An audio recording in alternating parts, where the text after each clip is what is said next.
আমাদের সাথে যারা নির্বাচন করবে আমরা যখন নামবো আমাদের 91, 96, 2001, 2009 অনেক অভিজ্ঞতা আমাদের রয়েছে। নির্বাচন কিভাবে করতে হয় জনগণকে সাথে নিয়ে আমরা যদি নির্বাচন করি, বাংলাদেশের এমন কোন শক্তি নেই ধানের শীষের বিজয়কে আটকে রাখতে পারবে।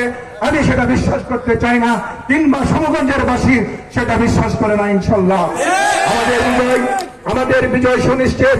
আমরা আল্লাহর প্রতি বিশ্বাস রেখে বলতে চাই, আমাদের বিজয় ছিনিয়ে রাখার মতন কোন শক্তি বাংলাদেশের শক্তি কিংবা ষড়যন্ত্রকারী টিকতে পারবে না। সকলের সুস্বাস্থ্য কামনা করে আগামী দিনে আমরা একসাথে কাজ করব। ভুলভ্রান্তিক প্রতিযোগিতা, রাজনৈতিক প্রতিযোগিতা থাকবে, সংগঠনের নেতৃত্ব নিয়ে প্রতিযোগিতা থাকবে।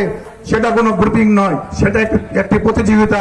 যেমন ফুটবল খেলা শুরু হলে রেফারি থাকে, রেফারি সেটা মীমাংসা করে দেয়, ঠিক বিএনপিতে তেমনি ভাবে অনেক রেফারি রয়েছে, মীমাংসা হবে।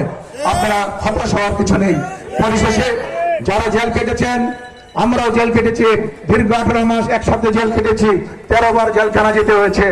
তারপরও আমরা রাজনৈতিক সাথে এখনো জড়িত রয়েছি, হতাশ হওয়ার কিছু নেই। ইনশাল্লাহ বিজয় আমাদের সামনে। আমরা আমাদের বিজয় ছিনিয়ে আনতে পারলে আমাদের নেতা শহীদ রাষ্ট্রপতি জিয়া